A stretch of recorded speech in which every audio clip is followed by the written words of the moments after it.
하나님의 말씀 잠언 2장 6절 같이 봉독하겠습니다. 잠언 2장 6절 말씀입니다. 시작. 대저 여호와는 지혜를 주시며 지식과 명철을 그 입에서 내시니며. 우리는 지혜를 굉장히 중요시하고 사모합니다.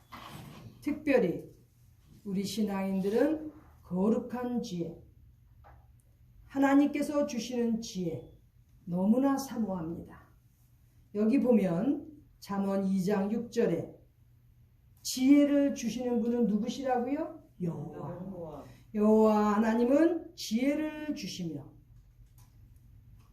우리는 지혜를 주시는 여호와 하나님께로부터 지혜를 얻기 위한 그러한 사람들이 되어야 되겠습니다.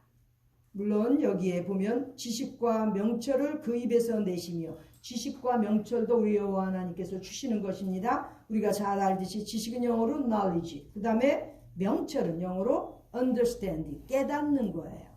성경에 일반적으로 명철이라는 말이 단어가 많이 나옵니다. 이 명철은 understanding, 깨닫는 겁니다. 근데 오늘은 여호와 하나님께서 주시는 지혜를 얻으려면, 지혜를 받으려면 어떤 사람이 되어야 되는가를 한번 말씀을 통해서 같이 은혜를 받고자 합니다. 먼저 여호와 하나님께서 지혜를 주시는 사람은 그 밑에 7절 있죠? 잠언 2장 7절을 보면 나옵니다. 먼저 정직한 자입니다. 같이 읽겠습니다. 시작. 그는 정직한 자를 위하여 완전한 지혜를 예비하시며 행실이 온전한 자에게 방패가 되시나니. 여기 7절에 보면 여호와 하나님께서 지혜를 주시는데 특별히 정직한 자를 위하여 완전한 지혜를 예비하시고, 즉 완전한 지혜를 정직한 자에게 주신다는 것입니다. 영어로는 upright 혹은 righteous로 나옵니다. 즉 의인에게, 고든 사람에게, 올바른 사람에게 지혜를 주신다고 되어 있는데 한글로는 번역이 정직한 자라고 되어 있습니다. 굉장히 잘된 번역입니다. 의로운 정직한 자를 위하여 여호와 하나님께서 지혜를 주신다는 것입니다. 우리가 하나님께서 주시는 지혜를 받으려면 먼저 정직한 의로운 사람이 되어야 된다는 거예요. 세상에 세상적인 지혜들도 많이 있습니다. 그렇죠? 그런 지혜를 추구하고 세상적인 지혜를 따라가다 보면 정력적이고 마귀적이라고 했습니다. 우리가 말하는 지혜는 그런 지혜가 아니에요. 우리가 사모하는 지혜는 하나님께서 주시는 거룩한 지혜, 위로부터 내려주시는 지혜를 말하고 있습니다. 그러므로 세상 사람들과 달리 우리는 정직한 의로운 자가 되어야 여호와 하나님께로부터 지혜를 받을 수 있다는 것입니다. 우리 모두 하나님의 지혜를 받기 위하여 정직하고 의로운 자로 살아가기를 간절히 바랍니다. 그 다음 두 번째는 하나님께서 주시는 지혜는 겸손한 자에게 주십니다. 겸손한 자에게. 잠언 11장 2절을 보겠습니다. 잠언 11장 2절 같이 읽겠습니다. 시작. 교만이 오면 욕도 오거니와 겸손한 자에게는 지혜가 있느니라. 겸손한 자에게 여호와 하나님께서 지혜를 주시기 때문에 겸손한 자만이 지혜를 얻을 수 있는 것입니다. 겸손이 너무나 많이 필요한 시대입니다. 요즘은요, 사람들이 다 웬만큼 지식도 갖추고 있고 웬만큼 부유한 그러한 생활들을 즐겼기 때문에 사람들을 평가하는 데 있어서는 그렇게 제일 중요한 잣대를 겸손으로 봅니다. 우리 크리스천들은. 그런데 주님께서 여기 하나님께서 말씀하시는데 보면요, 교만이 오면 욕도 오거니와 겸손한 자에게는 지혜가 있느니라 대칭으로 지금 말씀하셨어요. 교만이 오면 욕이 온다. 여기 욕은 수치입니다. 수치. 치욕. 교만하면 사람들이 알아주느냐? 그렇지 않다는 거예요. 오히려 수치가 치욕이 온다는 거예요. 그러므로 지혜로운 사람들은 교만의 길을 가면 안 되겠지요. 겸손해야지 여호와 하나님께서 주시는 지혜를 누릴 수가 있는 것입니다. 지금 우리는 하나님의 말씀을 더욱더 열심히 많이 배우기 위해서 이 자리에 왔습니다. 그렇다면 여호와 하나님께서 주시는 지혜가 너무나 필요한데 여기서 교만하거나 목이 뻣뻣하거나 남들이 볼 때 별로 덕이 되지 못하는 그러한 모습으로 갖추어 간다면은 여호와 하나님께서 주시는 지혜는 받기가 어려운 것입니다.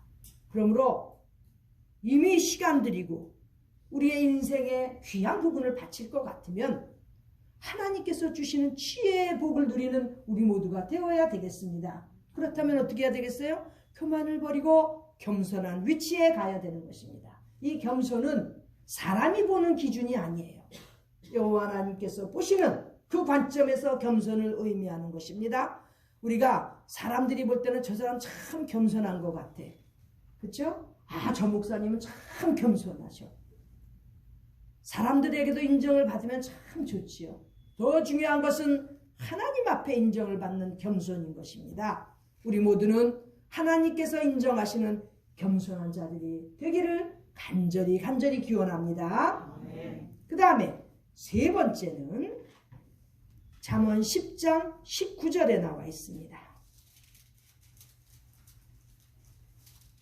잠언 10장 19절 다 같이 읽겠습니다. 시작. 말이 많으면 허물을 면기 어려우나 그 입술을 제어하는 자는 지혜가 있느니라. 즉 입술을 제어하는 자는 지혜를 얻을 수 있다는 것입니다. 입술을 제어한다고 해서 입술을 무슨 어디다 묶어놓는 게 아니고 말을 억제하고 말을 자제하는 말을 다스릴 수 있는 그러한 자가 입술을 제어하는 자입니다. 입술을 제어하는 자라야 지혜를 얻을 수 있고 또 지혜 있는 자는 입술을 제어할 수 있고 억제할 수 있고 자제할 수 있는 것입니다. 성령으로 성령님께서 주시는 큰 은혜를 누리면서 거듭났습니까? born again한 지표는 말에서 나타납니다. 입술을 제어할 수 있느냐 없느냐에서 나타나는 것입니다. 똑같은 크리스천이라 할지라도 더 성숙한 크리스천은 입술을 제어할 수 있습니다. 말을 자제할 수 있습니다. 말에서 본인의 신앙이 믿음의 척도가 측정되는 것입니다. 우리 모두는 성경 말씀에 기록한 대로 우리의 입술을 제어할 수 있는, 자제할 수 있는, 억제할 수 있는 이러한 자들이 되어서 지혜 있는 사람으로 여호와 하나님께서 더욱더 지혜를 충분히 주실 수 있도록 그렇게 준비해 나가는 우리의 자세가 되기를 간절히 바랍니다. 그런데 이 말씀에 보면 앞에 우리가 잘 흔히 쓰는 얘기죠. 말이 많으면 허물을 면키 어렵다는 거예요. 이것을 깨닫는 사람은 벌써 지혜가 있는 것입니다. 말이 많으면 허물을 면키 어렵다는 거예요. 어떻게 보면 이 허물은 죄입니다. 죄. 영어로는 죄와 연결되어 있습니다. 말이 많은 자는 죄를 짓기가 쉽다는 거예요. 그러므로 말에 있어서 조종할 수 있는 그리고 말을 통해서 은혜와 사랑과 덕을 끼칠 수 있는 그러한 거듭난 영혼들이 다 되기를 간절히 소망합니다. 우리에게 주신 이 짧은 인생의 기간 동안 어떠한 삶을 누리다 가고 싶습니까? 여호와 하나님께서 주시는 지혜를 충분히 받아서 다른 사람들에게도 지혜의 모습을 보일 수 있는 그러한 신앙인들이 되기를 간절히 바랍니다. 그러기 위해서는 먼저 정직한 의로운 사람이 되어야 됩니다. 말세가 될수록 더욱 힘들어지는 의인이 되기가 더욱더 핍박이 다가오는 어려운 시대인 것입니다. 이럴 때일수록 우리는 말씀 속에서 하나님께서 베풀어 주시는 지혜 가운데 의로운 정직한 자가 되기를 간절히 소망합니다. 그리고 어느 누구보다도 겸손한 자가 되어서 하나님께서 인정하시는 그러한 귀한 주의 종들이 되기를 간절히 바랍니다.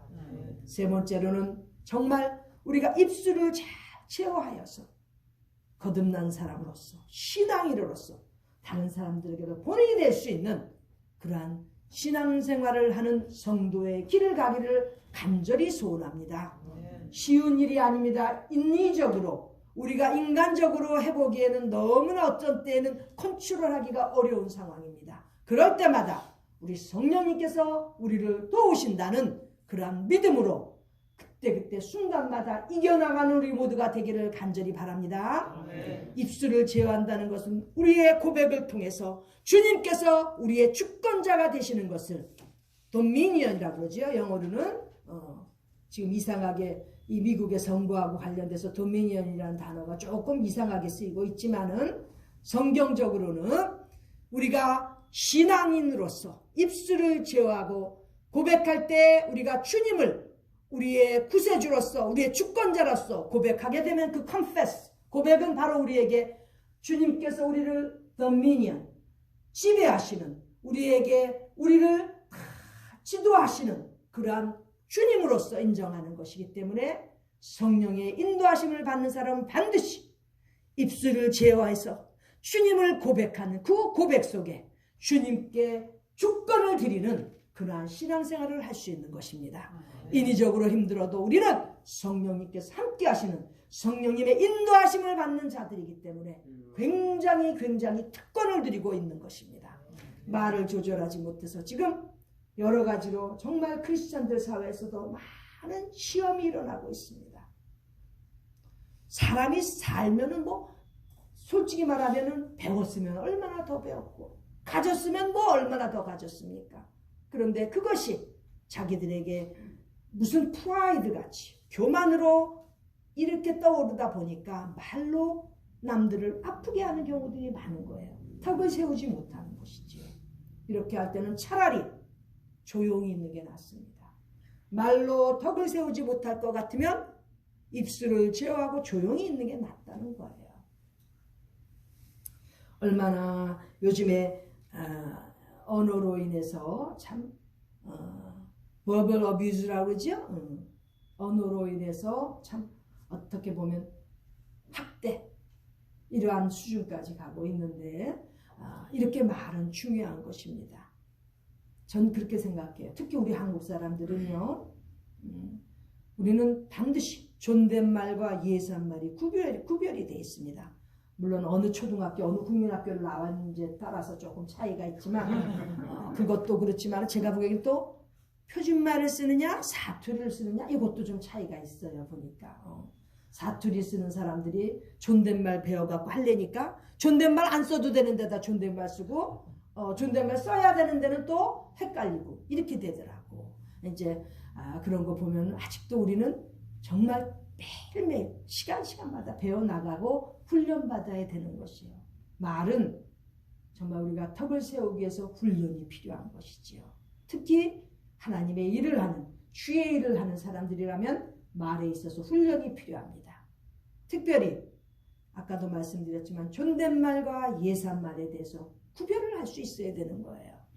그런 것을 잘 쓰는 사람들은 벌써 기본 점수를 먹고 들어가는 거예요. 얼마나 감사한 건지 몰라요. 그렇다고 지방 그 사투리 쓰는 사람들 비관하라는 게 아니고 어떻게 하겠습니까? 자기가 태어나고 싶어서 그런 건 아니잖아요. 그렇죠? 괜찮아요. 그런데 그런 가운데서도 본인들의 그 사정을 잘 고려해서 자꾸 연습을 하고 훈련을 받아야 되는 거예요. 그래서 말을 통해서 덕을 세우는 그러한 신앙인들이 되어야 된다는 것입니다. 하나님 앞에 영광을 돌려드리는 삶은 우리의 모든 태도, 자세에서도 나타나지만 특별히 언어가 중요한 것입니다. 그래서 언행이라고 그러죠. 언행에 있어서 본이 되어야 된다는 거예요. 우리는 지혜를 얻는 그러한 자들이 되기 위해서 정말 하나님께서 허락하신 우리의 인생의 시간 중에 말을 통해서 특별히 우리가 복음을 전할 때 실수하지 아니하고 두루두루 더 하나님 앞에서 영광 돌려드리는 메신저가 되기 위해서는 언어를, 입술을 제어하는, 조절할 줄 아는 그러한 사람들이 반드시 되어야 되는 것입니다. 여기는 하나님께서 허락하신 기간 동안 여러분들이 훈련을 받고 나가는 교육기간인 것입니다. 이 기간 동안에 여러분이 여기서 머무는 기간 동안에 효과적으로 정말 하나님께서 주시는 아주 특별한 특권을 누려가면서 여러분들이 이 모든 일에 있어서 다른 사람들보다도 더 효과적으로 복음을 전하고 주의 일을 할 수 있는 그러한 인물들이 되시기를 간절히 기원합니다. 기도드리겠습니다. 존귀하신 하나님 우리 아버지, 우리에게 지혜를 허락하여 주시옵소서. 특별히 여호와 하나님께서 허락하시는 거룩한 지혜, 위로부터 내리시는 지혜가 충만한 저희를 되게 하여 주시옵소서. 그리하여 저희는 정직한 자로서, 의로운 자로서 살게 하여 주시고, 누구보다도 겸손하게, 특별히 언행에 있어서, 말에 있어서 잘 차지할 수 있는 그러한 인물들이 되게 하여 주시옵소서. 하루하루 살아나갈 때 성령님께서 우리에게 힘주시고 모든 일에 있어서 우리 하나님 앞에 영광 돌려드리는 우리 모두 되도록 힘주시고 능력 주시옵소서. 존귀하신 예수님의 이름으로 기도드립니다. 아멘.